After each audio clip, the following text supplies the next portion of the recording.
How are you cock-juggling thunder cunt? We're not starting with that. I'm not. We're not starting with that. Imagine someone just press play and they've got a coffee and they hear that and they're just like, just Yeah, spray coffee it's in their like mouth. I did a talk yesterday for a company for mental health, and yeah, they were plugging the this co-host of the Woke Blokes podcast. I imagine this is the first episode they tune into, and the first words they hear are cock juggling thunder cunt. You said we could do whatever we wanted. I thought it was a perfect way to start. Should I? Should I put this in the show? Well, just leave it running. All right. Welcome back, everyone, to the Woke Blokes podcast. I'm your host, Ryan Hassan, joined by Nick Sutherland. Nico, how are you, and what have you been up to this past week? What's the news? What's news? Corona's sort of starting to relax a bit, so people are starting to get out of their little isolation bubbles. I'm off to the city tonight. I'm staying in the city Yep. and going out for dinner, Oh, so that's beautiful. a bit exciting. So I think people are really excited about creating some normality, and it's going to be different to pre-corona because they're trying to take the learnings and the lessons out of corona. You know, a lot of people really loved slowing down and being still and not being in such a rush. So I guess I'm seeing lots of people creating a new normal for themselves, which Right. is really nice. Interesting. And so what's the deal there? You're allowed into like eating in restaurants, but there's only a certain amount of numbers Yeah, allowed. yeah, Yeah, right. Okay. yeah. So it's just restrictions are slowly coming off, and I've been off social media. But apparently, a African American dude in the states got killed, Yes. and so America apparently is just in crisis. There are riots everywhere, and there's all these protests everywhere. Um, and there's one in Melbourne tomorrow, and my girlfriend and I were thinking of going, but then I said, well, don't we have a social responsibility? Like, there could be anywhere from 20 to 80,000 people, and we've Mm. spent months in isolation and lockdown. All that could be for nothing and be undone with one protest march. Yeah, no, You it's know, very so interesting. you Yeah. don't want to try and save that and harm something else, or change that and in doing so harm another part of society. Yeah, So no, it's a it's tough one.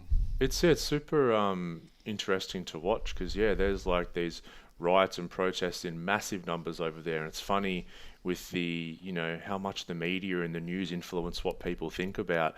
And I know like over in America, like people are just half forgetting about coronavirus now because all the news is on this newest thing that's come up, which is a horrible occurrence. And I saw the video early on, and yeah, this cop just put his knee on the back of this guy's neck and kept it there for however long, 10 minutes or so until he died. It's horrible. And it was all for like using a counterfeit $20 bill or something. And then that's obviously triggered, this long-standing oppression and everything and stigma around black people around the world. And then it's funny because not funny, but we have these big protests that go on. So people marching in massive numbers. Whenever something like that happens, the portion of the community that does see this as an opportunity for the police being distracted and to cause crime, they come out. So that's where the riots come along in conjunction with that, and the police have to try and control the riots and then be peaceful with the protesters. And there's videos come out of them not doing that, and it's a real mess at the minute. But if we can get to a place where there's less racism and oppression, it's that's the goal, I suppose. Yeah, but does change need to happen?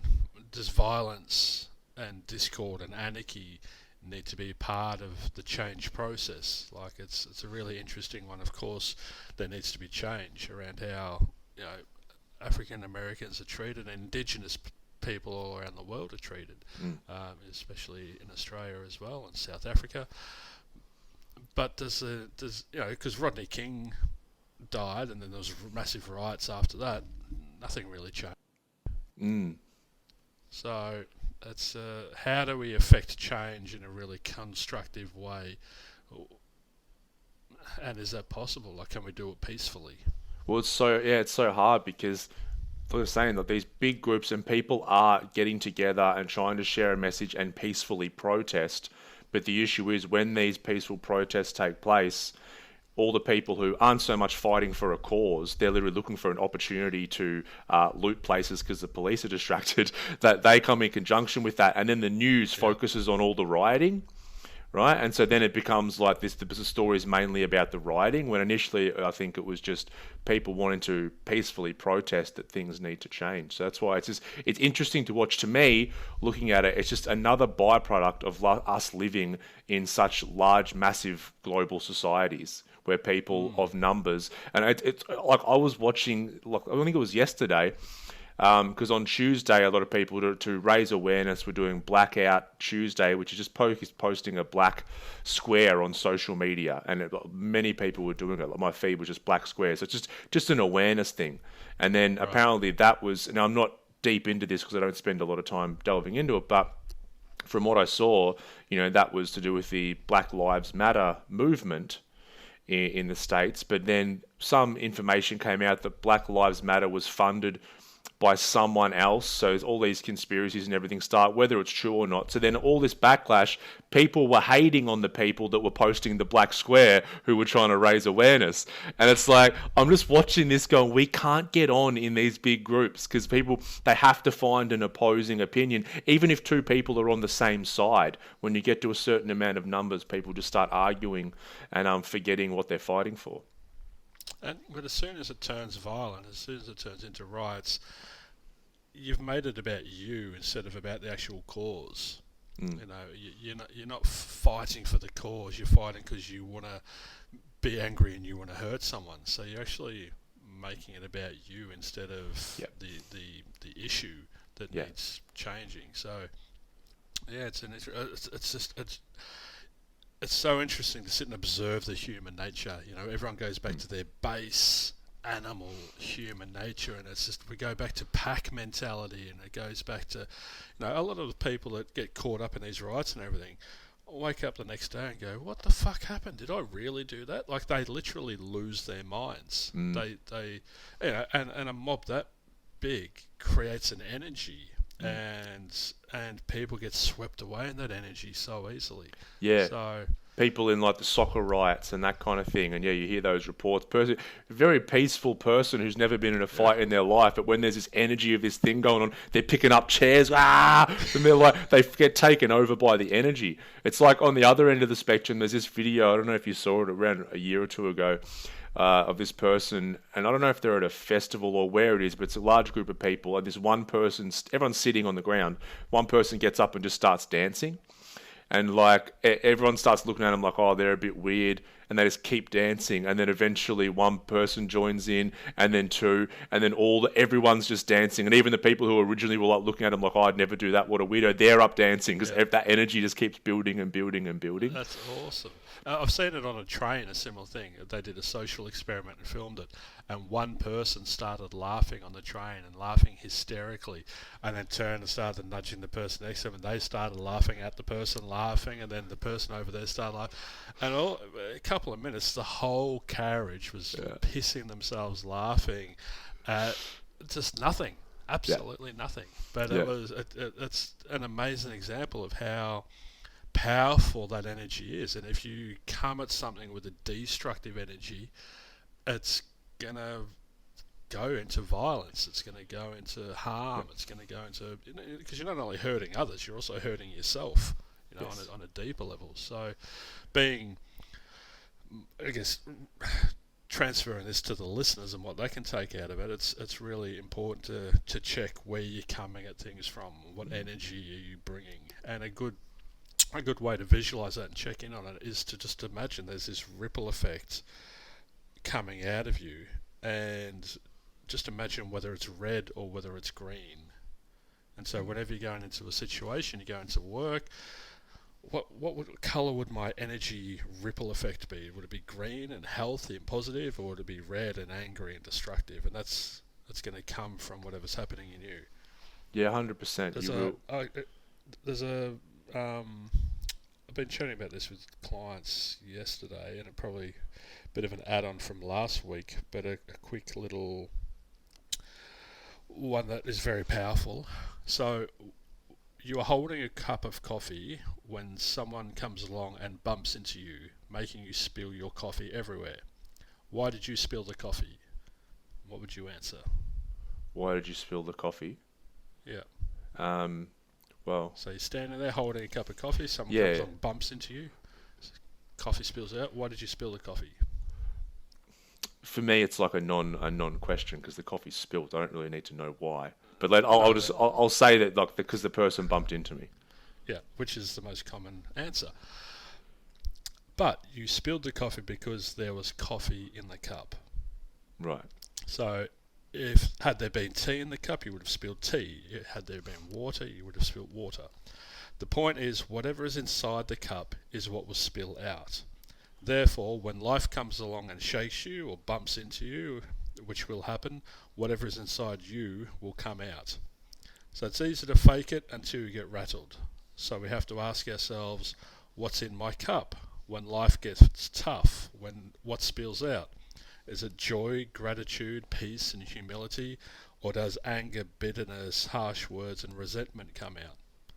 So you get to choose, and it's you and I could be standing there with a cup of coffee each, and someone bumps into both of us, and if I have got empathy and kindness and compassion, my reaction will be, "Oh, are you okay, mate?" It won't be about the coffee. But if you have had a bad day, you're in a shitty mood, or someone bumps into you, you'd be like, "Fuckhead, what are you doing?" Why'd you do that to me? Yeah, exactly. Take it personally. Yeah. So, yeah, I like that. I think so. Imagine 20,000 people all protesting have all got individual cups. The majority of those cups aren't. I don't think will be filled with gratitude and compassion and kindness.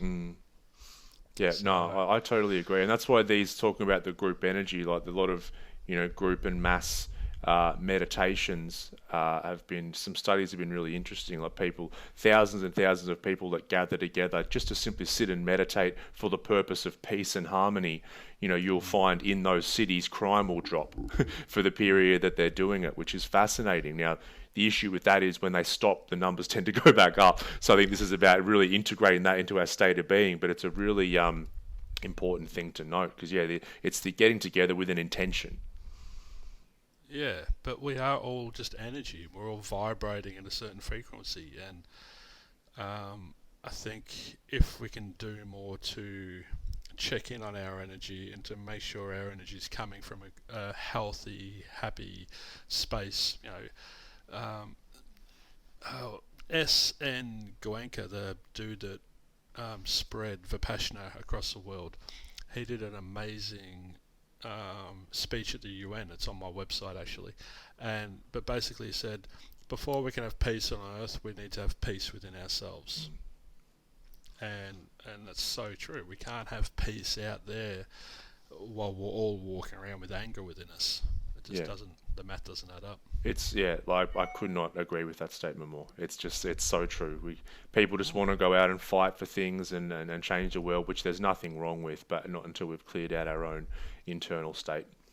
You want to change the world? Start by changing yourself. Because that does change the world. Exactly.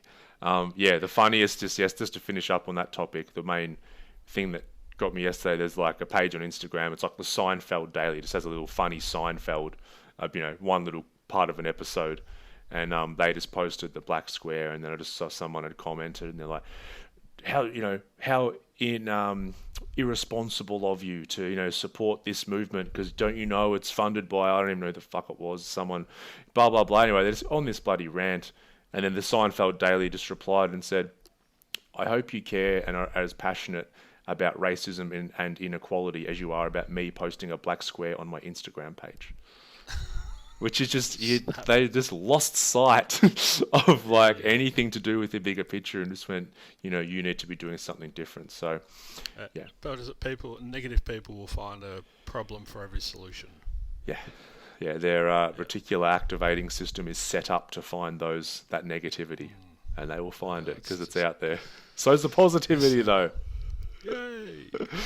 Today, We are talking about the therapeutic process. We want to really break down what it takes for someone to come to the realization they need to reach out for help, then what actually reaching out for help looks like, what getting in touch with someone looks like, what a session looks like, because we've had, past clients and everything on the show before, and they've spoken about their journey. And I think people have found it very beneficial, especially those stages of trying to work out when they need to get help and then what actually reaching out looks like, because people have so many blocks to being vulnerable enough to reach out. So we think if me and Nick can talk about from a client perspective, but then also from a practitioner perspective, what the whole process is like, it can bring some more understanding and a lot less fear around that process.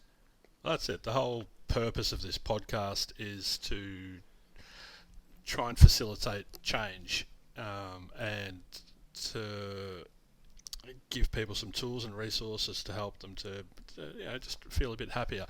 But fear is such a big barrier, it's such a big obstacle. So I wanted to make today's podcast about this topic so we can sort of drop the veil a bit and reveal behind the scenes, what is it the therapists do as well. So create less of the unknown, make it a bit more understood for people out there listening. Realize it's because there's so many people have so many negative experiences with going to therapy, and the whole word therapy has such a negative connotation to it, as does mental health. As soon as people say therapy or mental health, people's minds automatically go to suicide, depression, anxiety, bipolar, schizophrenia, suicide. It's just surrounded with this really negative sort of energy. Yeah, so the energy's kind of something's wrong. Yeah, yeah, just wrong, wrong, wrong. Something's wrong that needs to be fixed. yeah. But the weird thing is, no one. I mean, some men do, older generations, but these days, you're hurting physically. There's no barrier to going and seeing a doctor. It actually makes sense. Okay, I'm going to go and get some help because this is hurting. Well, our emotions are exactly the same, and as I said to you, I've reframed it for my clients, and because I've shifted into more psychoeducation, trying to empower people to not get as hurt emotionally. My whole thing is people need educating, not therapy. Now, yes, life does still happen to us, and yes, we do get hurt and injured emotionally. We do stand in some healing, so that is part of the process. A lot of people, I think the biggest. Tom asked me this on his podcast, Tom Ahern, and he said, and we spoke about it last week, we're going to stop people falling into the river. And Tom said, where's the line between letting people suffer because there's so much value in it, and keeping them out of harm's way? And I think I've landed on, we're all going to suffer to a degree. We're all going to experience negativity. The issue comes in when people remain stuck in it year after year after year after year. So something happened in 1994, 2014, you're still being severely affected by it.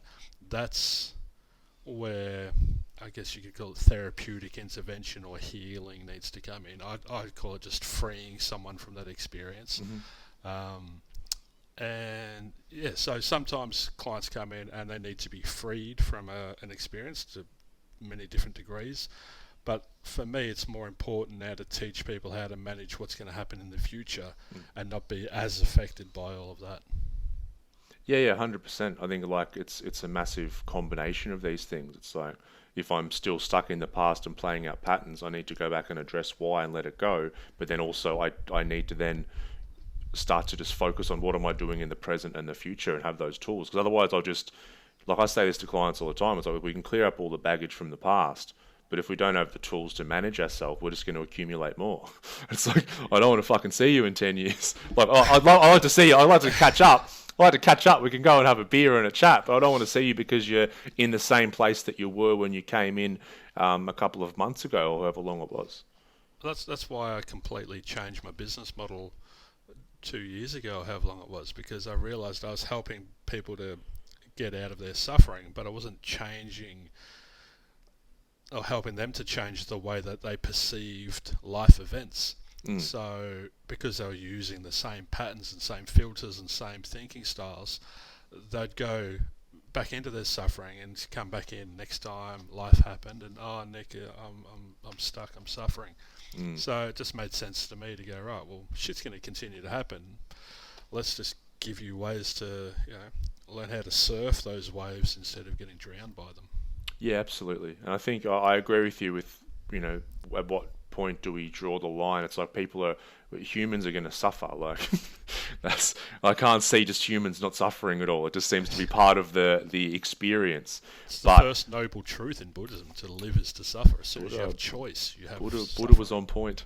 Yeah, Yeah, you suffer. preference. As soon as there's preference, there's suffering. Yeah. And so it's like, yeah, exactly. So if we look on an individual scale, so let's say, and this is just arbitrary numbers, but like you said, instead of someone holding on to something for 20 years, they hold on to it for 10, and that might even become 5 and 1. But let's say it goes from 20 to 10. It's like, well, that's great for that person because they've avoided 10 extra years of suffering in this particular area of their life.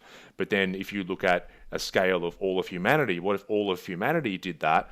I mean, we would grow so much faster. We're already growing in our consciousness very fast, but the group conscious will keep growing exponentially if we keep giving people the tools and the resources to do so. Yeah, I talk to clients about, you know, suffering and then unnecessary suffering, and I'm just trying to eradicate all the unnecessary suffering. I wouldn't be who I am today without my suffering, and I wouldn't be the therapist I am without my suffering. So there's so much value, and it's a very important part of my life journey. Mm. But I'm only the way I am because I haven't been stuck in it. I've learned from it. I've grown from it. I've used it, and so now I talk to clients about whatever happens, we need to have an emotional response that's in proportion to what we've experienced. So, for instance, a farmer up in New South Wales yesterday, he's doing a monthly maintenance program, and I said, "How's your month been?" He's like, "Yeah, had an interesting couple of days there for a while. Like, they've had 4 years of drought, and then just floods lately, so one end of the spectrum to the other, and he had to plant seeds in one of his paddocks over a crop that had rotted because there was too much water and he couldn't get out to harvest it. Mm-hmm. So he said it was like there was $500,000 worth of, he was just visualizing these notes, money all over this field, and he was just driving over it, planting new crops in it. And he said, I really had to work hard not to go into this is fucked and pity party and shaking his fist at Mother Nature and everything. And he said it took him a couple of days, and I went, well, that's, in terms of what we've done, that's still success. You are still human. You are still going to experience emotions, but you maintained that going to constructive thinking, taking the hard path, etc. And you did reframe it in your head, but it wasn't just $20 that you lost out of your wallet, which would have been a very small attachment, would have been like a cotton thread. I said this was $500,000, and it was like a steel cable. That was what your attachment to that was like. So it's going to take you a much longer time to cut through that attachment, which is the root cause of the suffering. So it's going to take you 3 days. So in that regard, you did an amazing job, because he was sort of wondering, should I have, been able to get over it quicker. I'm like, no, you took exactly the right amount of time. Exactly. Yeah. No, I totally agree. What you're saying about, like, this just made me think, like, you had to go through your suffering in order to be the person that you are today, and and I'm the same, Yep. and we both of us, we don't have Yep. any regrets, and we're like, everything happened just how it should. And then I'm like, but I'm pretty sure we'd be saying the same thing, like, let's say that I had my epiphany and turned my life around years before, before I got so deep, or I turned around years after and I went through way more. I spent all this time in jail and all this stuff happened. We'd still kind of be saying the same thing, the same for you. And then I think, like, what does that mean? Like, what does that mean? So, like, should it, like, even though there's no regrets, like, I think if we turned around years before and the suffering was less, would we still know what we know now, though? And Yeah. I think what makes us effective therapists, and we're going to talk about this later, is the fact that we have that lived experience. We've been at rock bottom. We've been where a lot of our clients have been. So, and that, I don't know, we're probably more not genuine or authentic, but we're coming at it from that different space. If I hadn't have hit rock bottom and I had have just sort of had a little dip, I don't know if I'd be as effective as I am now. Yeah. Yeah. It's just, I don't know.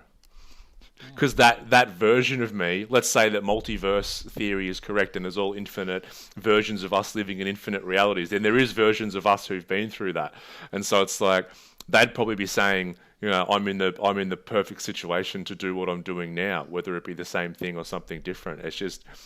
It's interesting to think about when we say like people need to suffer and how much and where do we draw the line. I'm just kind of thinking that we obviously think that we've been through the right amount of suffering to do what we're doing now, but we'd probably also think that if that suffering was less or more. Yeah. In a parallel universe, yeah. I just relate it back to reincarnation. So for me, it's all karma, and it's what my soul has meant to experience in this incarnation of life. And I've had to learn a lot of lessons, and I've had to learn a lot the hard way and through lots of difficult experiences. And so perhaps my next life it may not be as challenging, but I will still retain all of this knowledge and information and take that into the next life. Yeah, yeah. And then, so what are your thoughts around this chat that you started with Tom? Like, because it sounds like if we resign ourselves to the fact that all humans are going to suffer, does that mean we just sort of go, all right, let's just let karma and dharma play out and not help? No, because we are compassionate beings, so we don't like seeing people in suffering. So Right. when we do, it's our natural instinct to help and to reach out. But I think what we need to learn to do as therapists is to not take over and not pull the people out, but just gently guide them out and give them the tools to start digging their own way out. We can't do it for them. And as I said, I've just framed it in terms of necessary and unnecessary suffering.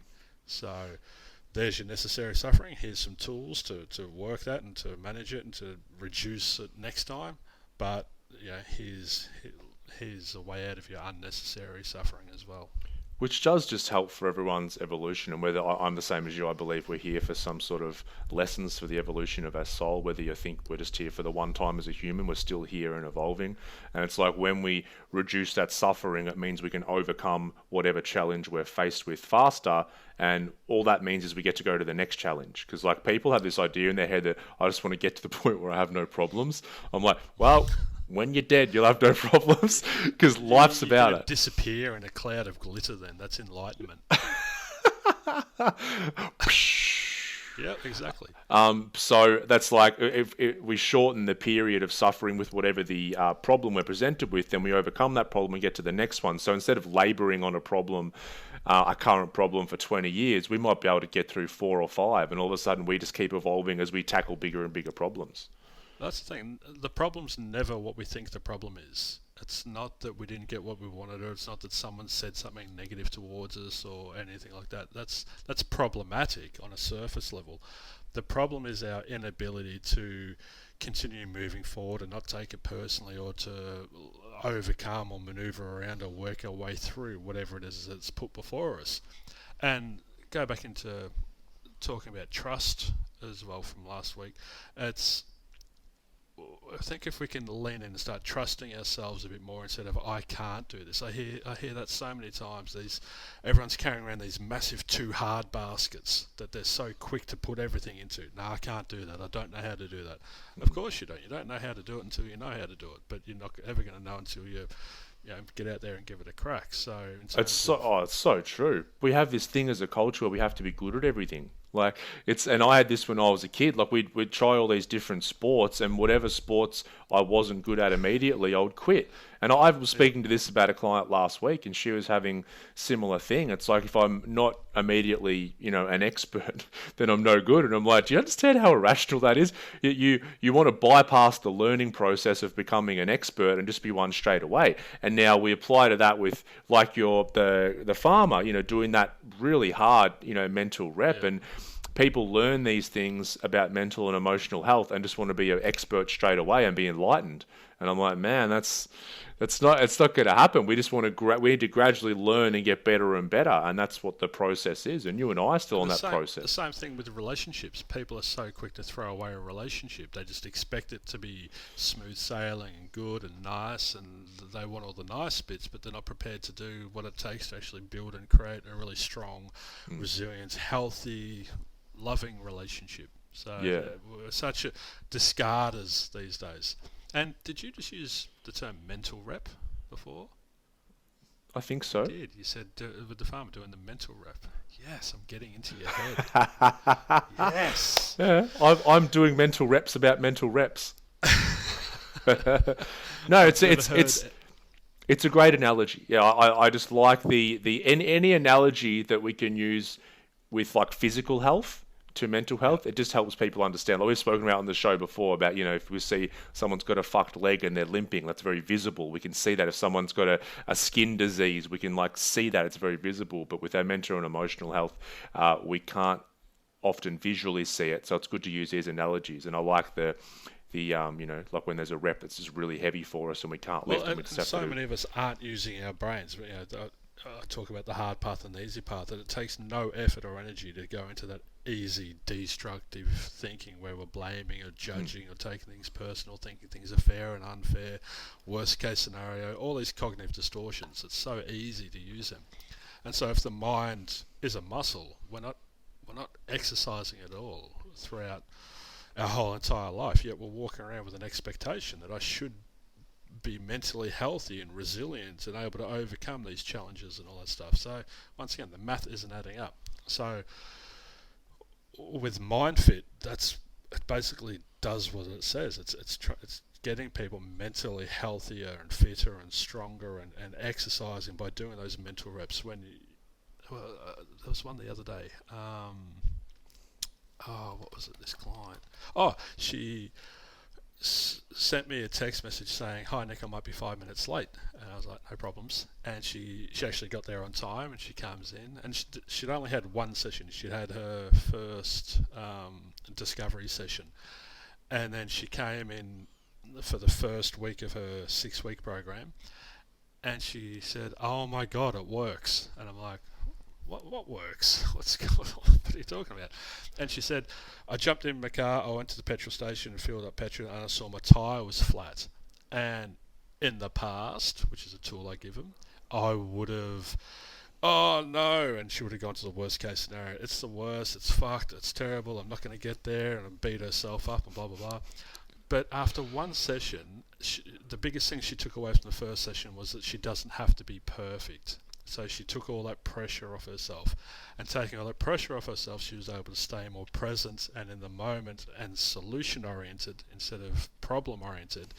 And she was just like, right, um, there's no air in the tyre. I need to drive to see Nick. What can I do? I can ring my sister. She lives close by. Hey, can I bring my car over, park it at your house and borrow your car? Yep, no problems. Jumped in her sister's car, came to her session. Like, these tiny little things happen every day, but people, until they're taught and trained how to do it, just don't usually have the capacity to handle and manage and not let their emotions become severely disturbed by a flat tire. Yeah, and then things you get more problems because when you see it as a problem, you go into a chaotic state, and then you start creating more problems. And so it's like she, by able to calm that system down, she's able to take the right action and ended up not even late at all. It's like the Navy SEALs. They're saying slow is smooth and smooth is fast. So it's like when they're taught to actually do things slowly because it's methodical and they get to whatever they need to do, the objective, way faster than if they were, let's do it, we're going to do it, because that's chaotic and takes more time in the end. Yeah, but you go into your sympathetic nervous system, so you're in fight, flight, you're in survival mode. You're not actually conscious, you're not actually present, you're not in the driver's seat making decisions and choices. That's the anxiety in you that is, it's the cortisol, it's the adrenaline, Yeah, and you're going to make mistakes. And yeah, being because ex-military, I know exactly what you mean, and it's learning to stay more present. Well, that's equanimity. The definition of it is to stay calm and composed, especially in difficult situations. So whether it's you're in combat or whether it's service station and you've got to get to the next appointment, we need to train and condition our minds. It doesn't just happen. It's not human nature. We need to proactively train and condition our minds to stay here so we can think straight and see clearly instead of letting our mind turn into a bowl of spaghetti, and then it's fucked. it is, yeah. Because as soon as we go into survival, we have low blood flow to our prefrontal cortex, which means our thinking just gets more survival orientated. Out the window she goes. Out the window she goes. All right, therapeutic process, Nick. Let's talk about the first step. So let's talk about someone who is maybe thinking about help. I had this question yesterday on a talk that I did, and so one of the questions was, and I'll get your opinion on it. They just said, for someone who's kind of thought about or thinking about reaching out, how do I know when is the right time to reach out for help? What a question. All right. If you're listening, grab a notepad and pen or your phone and write these notes down. So I talk about there's 5 steps to change. So the first one is awareness that there's a problem. The second one is acceptance that we need help. So the right time is when we move into acceptance. So I can't and you can't help anyone until they've gone, shit, there's an issue, they've got awareness, and right, I need help with it. I can't change this by myself. So what that would look like is, it's a funny one. Everyone's tolerance levels are different as well. So it's not one size fits all. Someone can put up with something for much longer than somebody else. So it's really when we hit enough's enough, and what is it? The universe comes along and says, "Right, I've got to create enough discomfort for you, otherwise you never would have moved." And so we only change when the pain of staying where we are becomes greater than the pain involved in moving. So in terms of therapy, we need to be in enough emotional distress to override the anxiety of picking up the phone and speaking to someone. Mm-hmm. That's got to the scales have to tip. So, and that's going to be very different for everybody. So on the surface, it looks like okay, but we're so good at using coping mechanisms to mask and alleviate that emotional pain. So we'll start drinking more, we'll start eating more, we'll start binging Netflix more, we'll start gambling, pokie, smoking, drugs, whatever. So if you notice that you're using any of those coping mechanisms more, then that's the first red flag, I suppose. Yeah. My advice was, if you have had that thought, then you should probably reach out for help. Because to me, if you've it's had like that thought, maybe I need help. Yeah. Yeah. Because you must have had that thought recently that said, I probably should reach out for help, and then life goes on, and then you're like, then you're asking the question, at what point is that where I should get it? And I think you and I, Nick, always talk about, let's be proactive instead of reactive. Yeah. Now, and most people wait for the wheels to be falling off the car, and it's like barely pulling into the garage to get help. Don't wait till you're in a psych ward until the CAT team turn up, and then you think, maybe I should go and see someone now. That's unnecessary suffering to me. Correct. And so help, you can't. No one can help you until you are willing to help yourself. So, and you deserve it.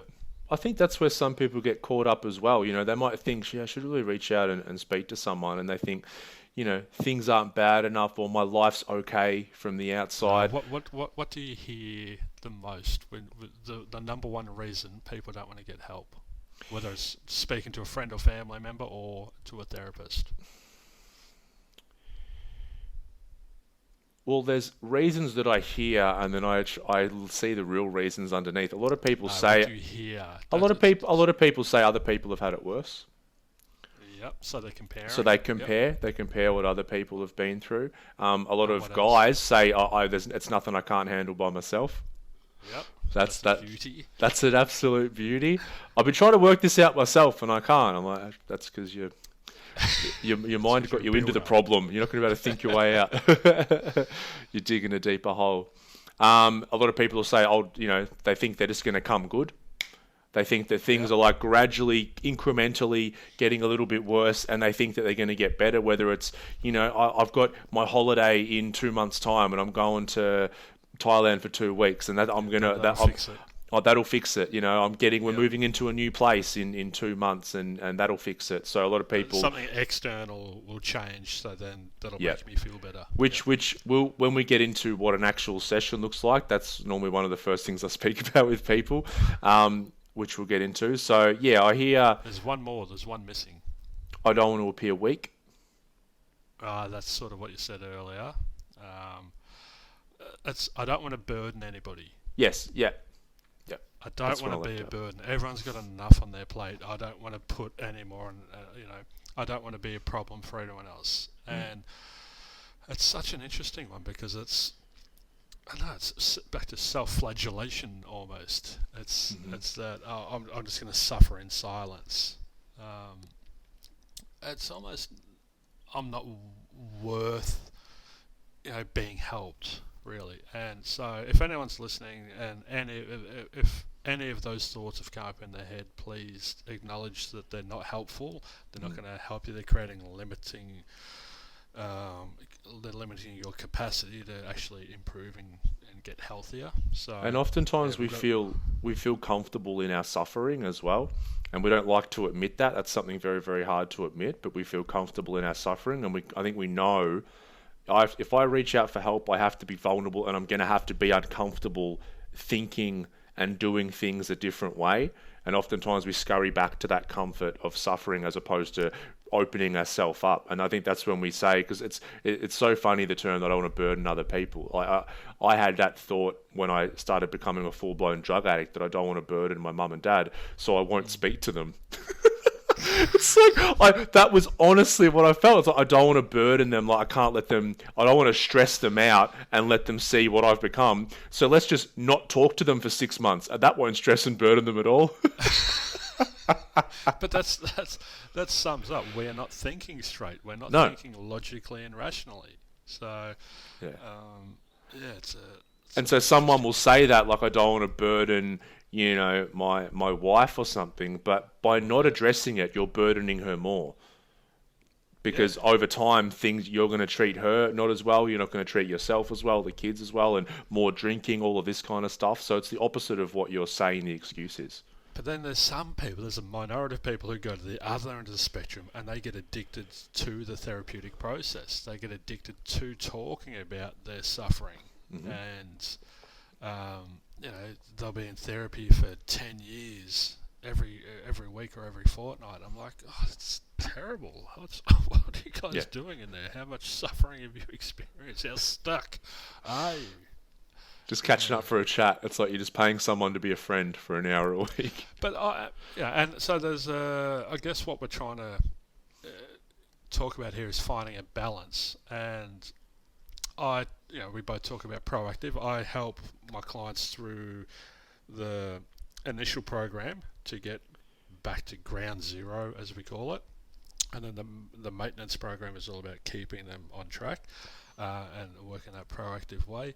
So, and for me personally, I go and see my counsellor, Grant, because I like someone to run an ear over me. I can't see the forest for the trees. So it's like I don't want to experience a root canal, so I'm just going to go to the dentist for a checkup. There doesn't have to be anything wrong with me, so I can go and talk uh, just about life.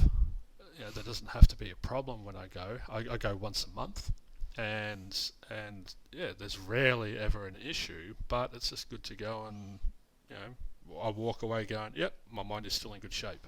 Yeah, because you get a service. It's like, okay, there's nothing majorly wrong, but I've had the oil change, windscreen wiper fluids topped up, and I can walk out, I can purr out of there, But So well, let's link it back to physical because that's what we love doing. yep, It's like if you've so my clients come in 100 kilos overweight, yep, and they do all these mental reps, and by the end of the program, they are in shape, they're healthy, they've lost all that excessive weight. They're not just going to go back to what they were doing and drinking and eating and laying on the couch and just putting all that weight back on. That's not what we want to do. what the biggest loser. As soon as you get healthy, you're not just going to stop. You're going to keep going to the gym. You're going to keep doing whatever it was that got you back into shape. So that's what the maintenance program is. It's like come back in once a month just for a tune-up session. Just make sure you're working hard enough to keep that mind in shape, and it's easy from then on.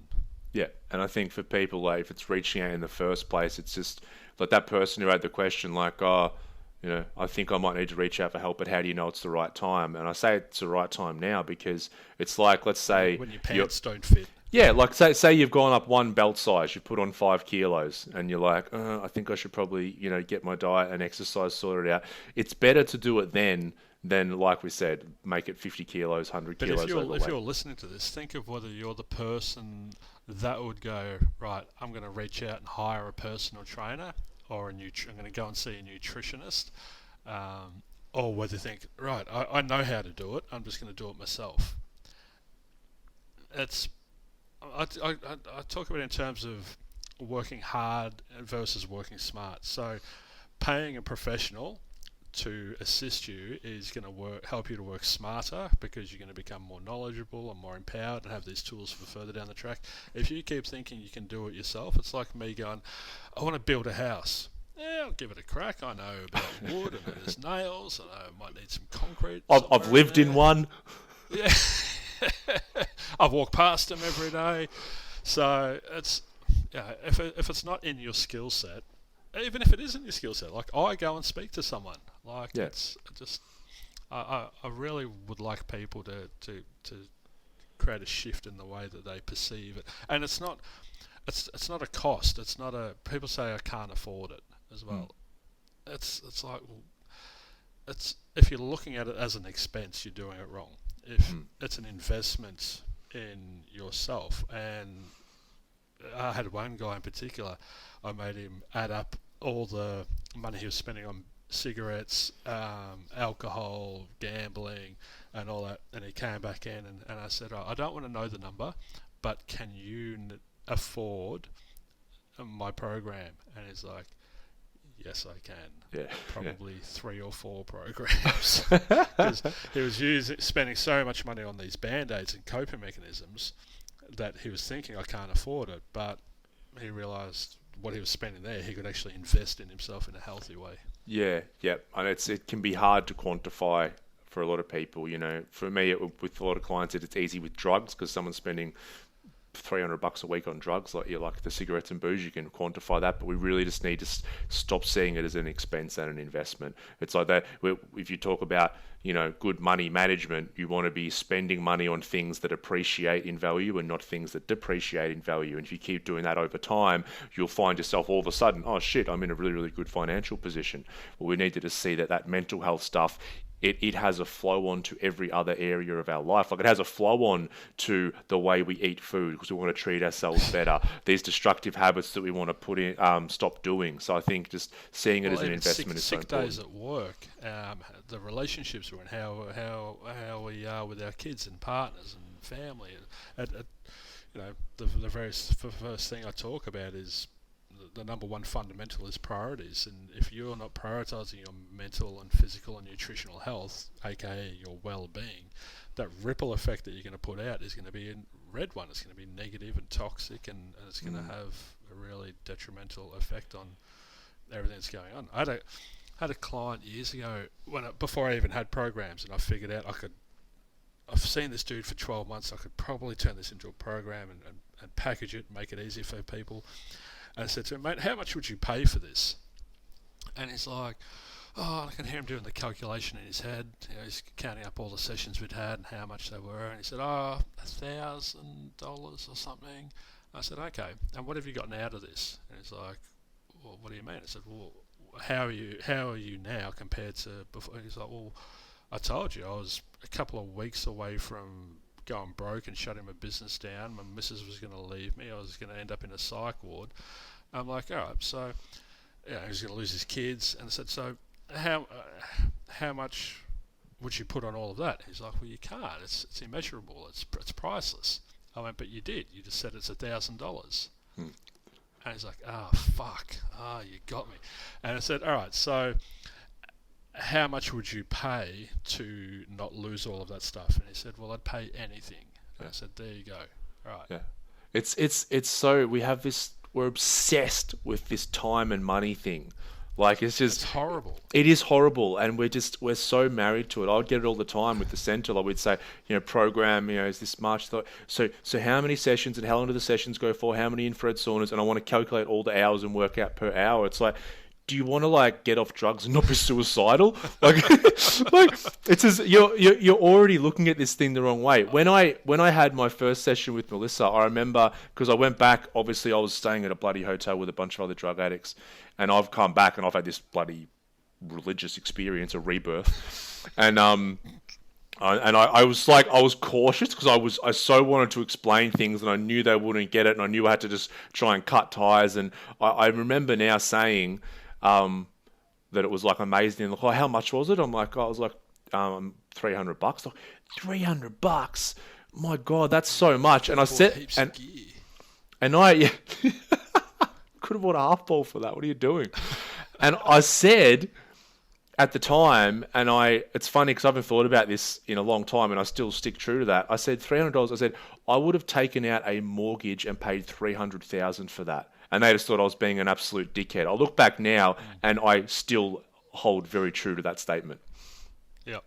Yeah. And it's so I had to spend a year educating the market, potential clients, that I don't operate off a time for money exchange anymore. It's a time for value exchange, and I feel that's so much more respectful to the client I'm working with because I'm not, don't just turn up and hand me cash out of your wallet and for an hour of my time and an hour of your time. It's so archaic to me.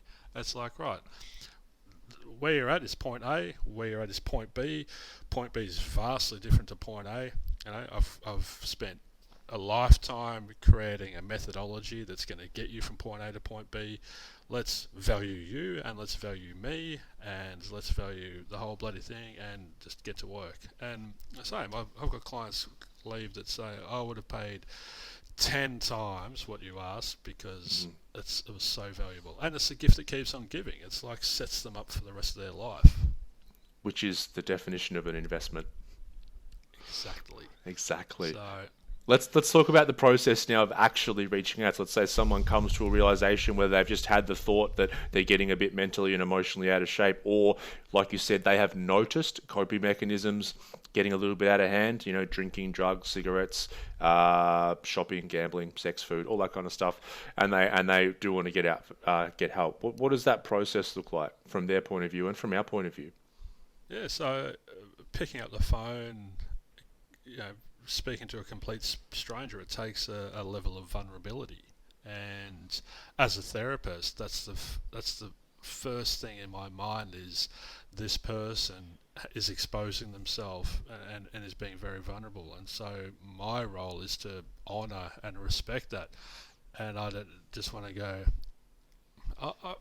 I tried booking for a medical appointment the other day, and I heard the woman say, the receptionist, she's like, when it works for you, I'm like, anything on Wednesday. She said, I could maybe swap this around and I could maybe do this. And my bullshit radar kicked in straight away. And I was like, you're so full of shit. Why do you have to fake it? Why can't you say, yeah, there's a point? Why do you have to make it out like she's really busy and, you're doing me a favour by getting me in? There's instantly rapport was broken. Yeah. And I didn't want to see her. So I've discussed it before, those 3 keys to effective therapeutic outcomes, and it's the first one is rapport. And so as soon as someone sends an email, I don't want to really email them back. I want a phone call. I want to speak to them. Hey, it's Nick, and I don't want to pretend I'm super busy and I'm booked out for weeks in advance or I've got a waiting list or anything. It's just so disingenuous and authentic to me. I'm exclusive. Yeah, fuck Yeah. that. It's just I've got an hour here. Come in. You know, it's going to be great. So whether they pick up the phone and ring, or usually it's word of mouth. So usually they've already got a level of comfort. Although that farmer in New South Wales, his wife rang me and said my husband's in real bad shape. How can I get him in to see you? And I said, look, just put the podcast on, put the Woke Blokes podcast on in the kitchen, and just play it throughout the day, and he'll come into contact with it. And if it resonates with him, he may start hanging around a bit longer, listening to it. He may start listening to it while he's out on the tractor. I said, no expectations, just expose him to this stuff. Don't push him into it. And lo and behold, 3 months. 3 months it took him of listening to you and me waffle on. He rings me and says, yeah, I might need some help. And I'm like, you beauty. The seed. Funny, he's a farmer. The seed was planted, Yes. germinated until we got where you Well, needed it to be. found fertile ground. Yep. And so when he rang me, I had to be really gentle. I was like, mate, great job of reaching out. You've taken the hardest step. It gets easier from here, although it's still going to be difficult.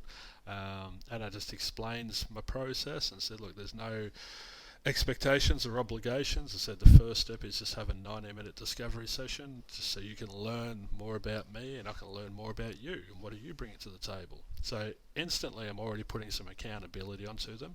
It's not, I'm not here to fix you, because you don't want that.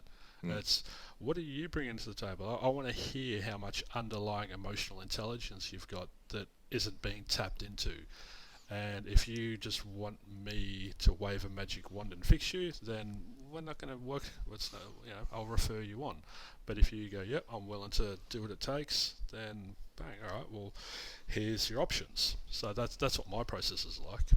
Yeah, great. Yeah, we would do the same thing. We run like an initial consultation to really sit down and have a chat to the person. And it was so funny, like at our centre, the amount of times I heard, because they'd book their free consult online, and they'd get all the details and everything, and then the next day come in, and the amount of times they said, I heard this time and time again, they'd walk up to our buzzer, the old office at the buzzer at the front, and they'd go, fuck, and they'd walk away. And they'd come back, fuck, walk away, like 4 times.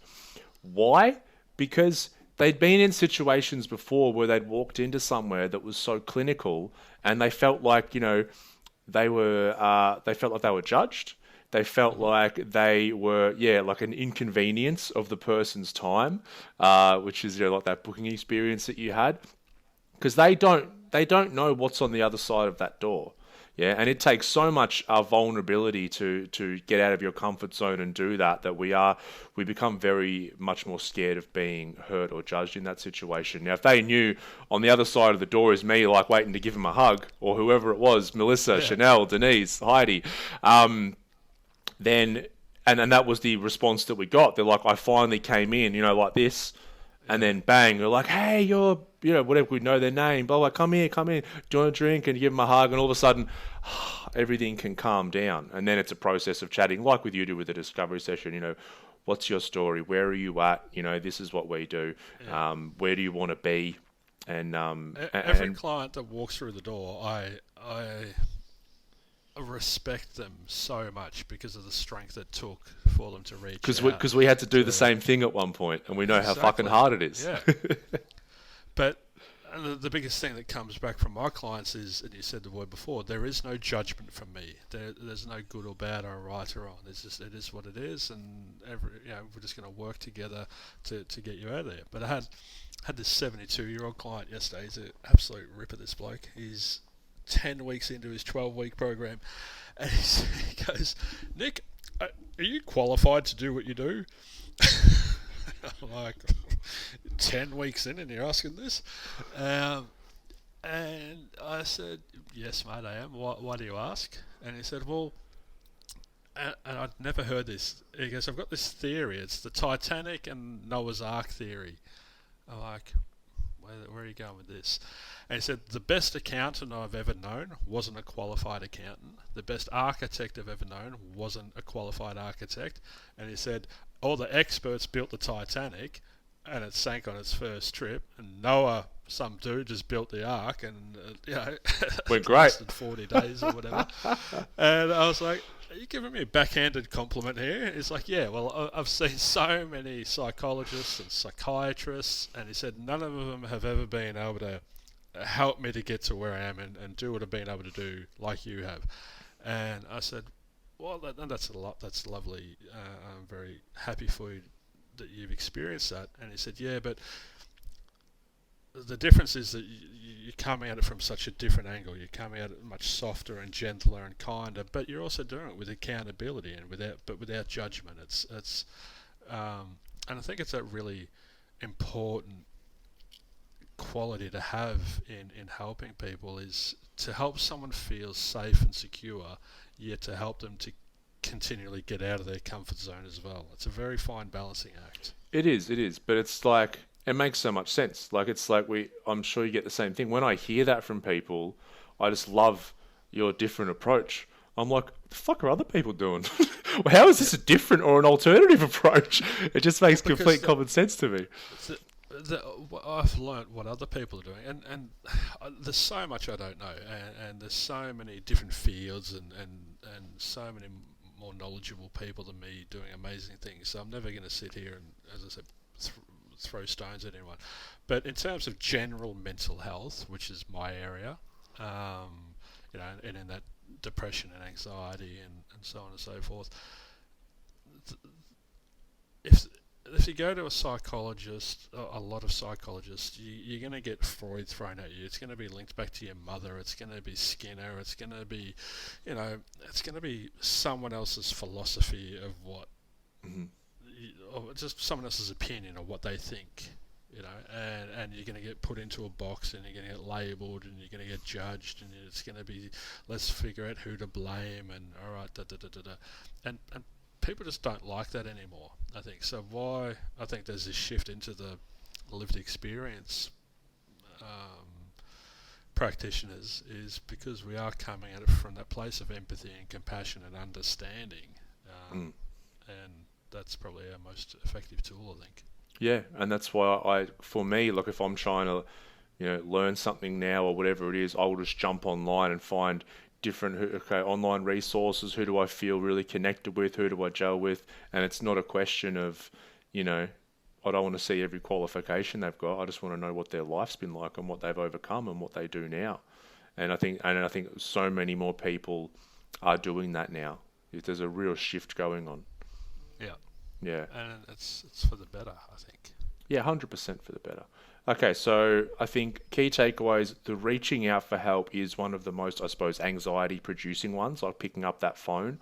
I thought it was really good what Shane said last week, when he was really battling end of last year, he reached out to his auntie who had, been into a mental health clinic a couple of times and really struggled with depression. And he went around there and sat down with her and just said, okay, what are our options? Who can we call? And that really helped with the reaching out process. So I think I encourage people as well, whether it's a friend or a family member, find someone who maybe has, not been through the exact same thing, because no one has, but been through something similar, and they can sort of take a little bit of that load and help bring the anxiety down. And that might be someone that you speak to all the time. Maybe it's a friend or family member that you haven't spoken to in months or years, but you reach out and say, hey, Auntie so-and-so, she went to that clinic like years ago. Maybe I'll just reach out to her. And all of a sudden it can help with that, taking those steps. Well, sometimes it's easier to talk to someone we don't know because they're objective and we don't feel that they're going to judge us. So many people don't speak to a family member or a friend because it's that fear of judgment. And so, we need to do better in. And that's why I think if we can find, like, it's like we're trying to get in touch with someone who, we don't know, who's going to give us professional help and all that objectivity. But I think if we can, using someone, if that's really, really, we're finding that step difficult, using someone to help us be that bridge and, sort of maybe hold our hand in that process. Yes, and there's so much all of my work basically is word of mouth, and it's because someone's talking about their experience with me, and it resonates with whoever they're talking to it about, and the person will go, "Oh, I was experiencing that. Oh, maybe I should go and see Nick." And the person's like, "Oh, well, here's his card, here's his number if you want to." But it's their idea to come and do it. They're not being forced into it. Yeah, yeah. I think that like so many people, we just need a bit of help with certain things, certain thinking styles, certain things that have happened in our past. The amount of times like people would come in for that initial consultation and let's say they're a drug addict or they've just come out of a psych ward or whatever it is, and their sister or their mum or their partner have come along to support them because they didn't want to go themselves, and they've sat through that in that initial consultation session, and we've chatted about things and say, okay, look, I think this is where you're blocked, this is where we can move past it, and this is how we'll do it. And then it's funny the amount of times that the person who came there for support is like, I need to do this as well. I had a Because mum bring her daughter in, and then 2 days later she rang me and said, "Can I bring my other daughter in?" yeah, And then 2 days later she said, "Can I book myself in?" So all of a sudden I've got the whole family. the family dynamic. And that 72-year-old bloke that I was speaking at, he and his wife first came to see me to get help how to deal with their son who's struggling with drugs. Mhm. And 2 sessions sitting talking to them, I picked up on all their unhelpful thinking styles and all their red flags and very gently reflected it back to them. And now they're they're both doing individual 12-week programs, and he keeps laughing and saying, every time I turn up, it's amazing. I came here with help on dealing with my son, and you helped me to realise I've got a lot of shit I need to work on. It's not actually about my son, it's about me. And I'm like, that's how Yeah. we work. Yeah, I got to read. I posted yesterday. So myself and my colleague Matt Nettleton, we have done the Family of Addicts online course, and really, the whole gist of this whole online course, there's lots of videos, there's questions, all this stuff is around this family member. We have to own all these parts in ourselves and get clear before we worry about dealing with our loved one, and we have to let go of the notion that we're trying to fix them. Okay.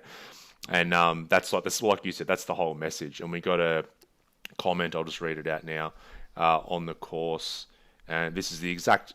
It just makes my heart sing, because I love because a lot of people, we have to be gentle, because a lot of people don't want to hear that. Like that mum and dad you spoke to, it's just we have to be gentle, because their initial reaction would be, no, fuck off, my son needs to get fixed. It's not about me, right? So it fills my heart with joy when people own their part, because then we know Totally. the chances of a better Then result. we can work with them, Yeah, and so this comment we got was, this was such an insightful conversation, really deepened my understanding. I saw so much of my previous self in what you both talked about from the addict perspective. And I've never even tried any illicit drugs or been dependent on alcohol. I was addicted. Now I realize to work and achievement and helping/rescuing as a way of trying to avoid my pain. Thank you both for this conversation. It really grabbed my heart. So much more to learn. And it's like, that's this ownership that we speak about on so many podcasts. Yeah, me too. It gives me goosebumps. Oh. So, yeah, really beautiful. So that's the process of... We're not trying to change a person. We're not trying to change who people are. We're just trying to help peel away all the stuff that's not helping them be their genuine and authentic self. So it's... it's just so nice when you've got someone that comes in and is willing to allow their true self to be revealed, and they understand that before I can be of help to anyone else, I need to be in good shape myself. Yeah, just like the all the rioting and stuff we were talking about at the start. Yeah. Exactly. So I think with that initially reaching out, like a lot of places like me and you, like we will have initial chats with people, before they come in. Some places, maybe if you're just seeing a psychologist, you mightn't be able to have an initial chat and you'll just book a first session, whichever it is, whether it's a consultation, a phone call or a session. I really encourage people to just go and experience the person that you're possibly going to work with. And then and then if it's multiple places, I always said to people who come in for a consult, they're like, we're thinking about this, maybe inpatient rehab or mental health. I'm like, go to them all. Like, And go to try them it all. all and check them out and just get a real feel for it. And then you'll know wherever you feel most comfortable is where you're going to feel most comfortable to be open, and is where you're But going to get the best I, results. I temper that with don't go for the one that's going to be the quick fix. So don't go for the magic pill or the magic cure or the magic wand. If any of them say that they can cure you, then that's, you know, that's a red flag. These are red Yeah. flags of what to look out for. That's also like illegal as well, so you can't say that. You know, like if you go to a practitioner and it says, "Oh yeah, no, you'll be fine. You know, we'll have you out in no time." It's, we've got to do the work. Yeah, yeah, 100%. So, yeah, and we've spoken about this on previous shows, but it's so important that we know how much it takes to finally reach out. It's like you've finally let go and reached out, and if we have experience that isn't ideal in that first session or whatever it was, then we'll tend to run back and go, oh fuck that, I'm not going to get help. It's so It didn't important to work. remain open and just say, okay, there's different fields of psychology, hypnotherapy, counseling, therapy. There's also different practitioners within those subcategories, and there's so much going on, and you will find someone who you gel with. You just have to keep trying. Well, it's like, you know, if you're looking after your physical health, there's going to be effective and non-effective personal trainers out there. There's going to be some that you resonate with just because of the energy exchange. That could be as simple as it is. You can just instantly feel comfortable and connected with this person. It may not be anything that they particularly say. Then that's going to be the good fit for you. So it's find the right vehicle to get you from point A to point B. Don't just turn up to the first one and go, oh, it's crap, and, you know, then decide I'm not even going to try and go on a journey. Mm. Don't do that to yourself. Yeah, yeah. Don't step off the path. Like you've taken this massive step to say, okay, I'm on this path now. Please don't step off it. Yeah. Stay on it because it's worth it. Yeah, but also listen to what other people are saying. That's why it's important to reach out and speak to family and friends. They're going to be the first sort of stepping stone to get you to help, because they're going to say, I went and saw Nick, I went and saw Ryan, I went and saw Mike, Bob, Dave, Tracy, Louise, Hmm. whoever, and, you know, this was my experience with them. And so it'll go, okay, well, you had a really positive experience. I might go and try it. It's like a restaurant, you know. It's I'm thinking about going out for dinner tonight. Oh, I went to this place last week. It was amazing. It was wonderful. I had a great time. All right, cool. I might go and check it out. Yep. Check it out. It doesn't mean you won't go to restaurants ever again if it isn't great. Yeah. If you Yeah. go there and have a bad experience, you go, oh, it's not enough to come back here, but there's another restaurant across Yes. the road. I might try that one. 100%. Okay, I love that. Let's now transition into what a session looks like. Because I think a lot of people have an idea in their mind that they have, you know, someone with their clipboard and glasses down at the end of their nose, sort of looking down their nose at them and just taking notes while this person speaks. So maybe we want to break down some of those myths around what an actual session for dealing with our mental health looks like. Oh, God, I can hear my clients are already going, he's a fucking weirdo. Yeah. He's just, he'll he'll sit there and he'll be listening, and all of a sudden he'll jump up, he'll grab a texture, and he'll start drawing on his whiteboard. I've got this massive whiteboard in Yeah. my office, and I'll just be like, oh, right, and then this and then that, and we just really get into it, and we really sort of drill down into it. My clients talk about how they love walking through my door and feeling there's a no bullshit filter. Mm. So they'll walk in and I'll say, da, da, da, da, and what that no bullshit filter means is I'll hold them to account. And so I often say to my clients, I care about you enough and love you enough to tell you what you need to hear, not just tell you what you want to hear. Mm. I'm gonna take you outside of your comfort zone a little bit, but I'm gonna do it safely and securely. But I'm not going to enable you to stay in your shitty patterns and your shitty thinking.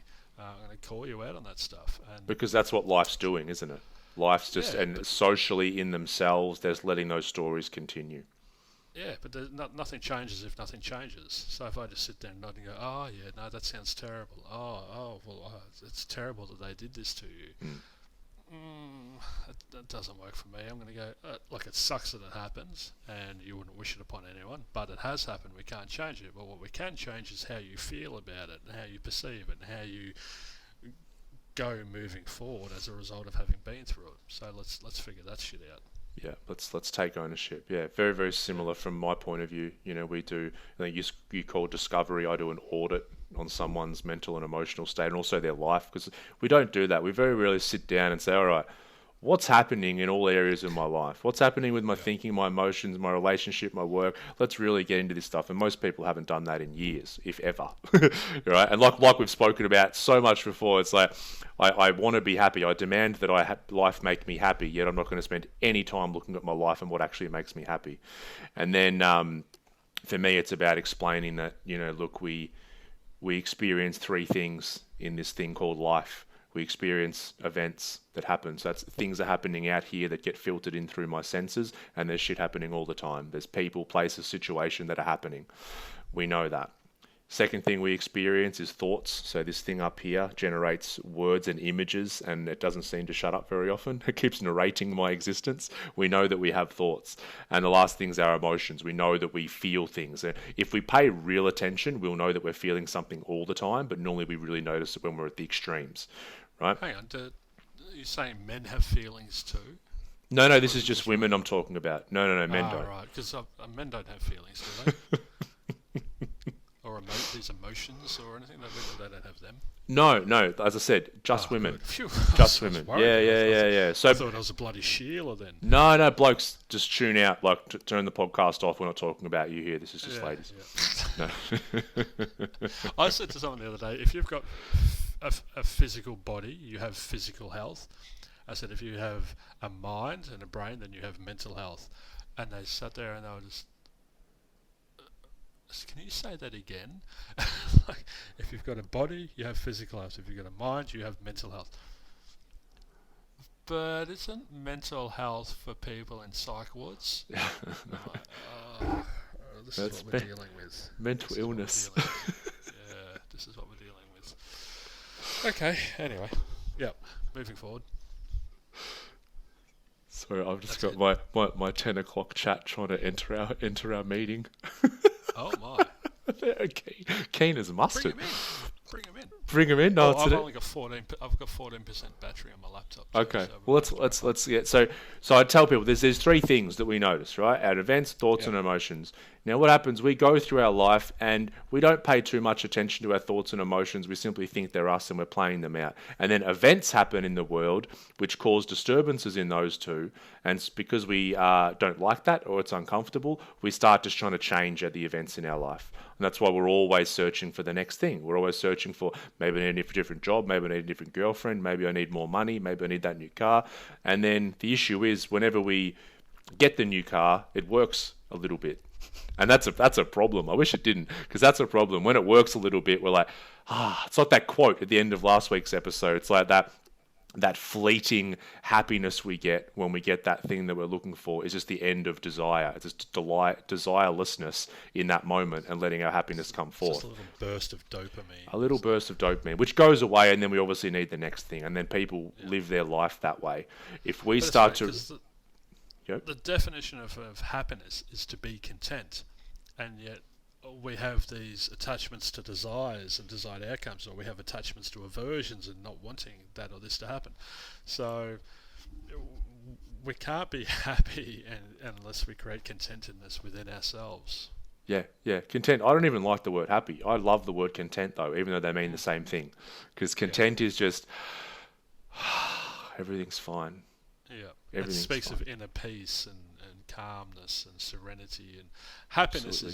is usually so outsourced and external and getting what you want, and it's fleeting. Happiness tends to be fleeting. It tends to be very fleeting, and so a lot of that work is saying, okay, let's work on these thoughts and emotions. Let's work on what emotions that we're not able to let go of, that we've been holding on to from whenever.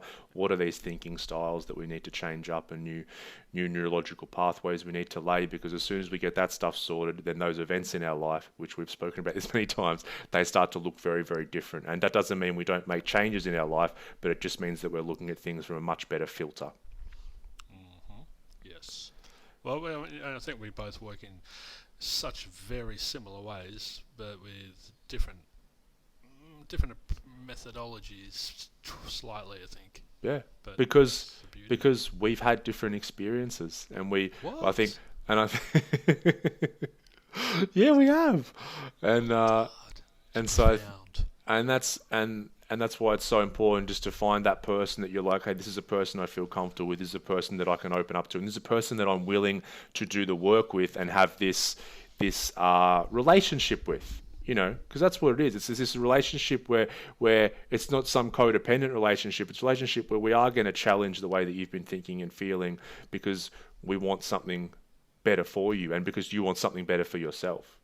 I was chatting to my counsellor last week, and he said, "Does your girlfriend realise that she's in for a lot of growth in being in a relationship with you?" I said, "I don't know what she thinks, but I hope she enjoys the ride." Yeah. Like, it's not all the time. I'm not challenging all the time. But there are moments where you can catch it, and you're so tuned into it, and you go, "Oh, that person's blocking themselves there. That person's Yeah. limiting themselves there. That person's causing themselves pain there." Yeah. And I'm not going to do that.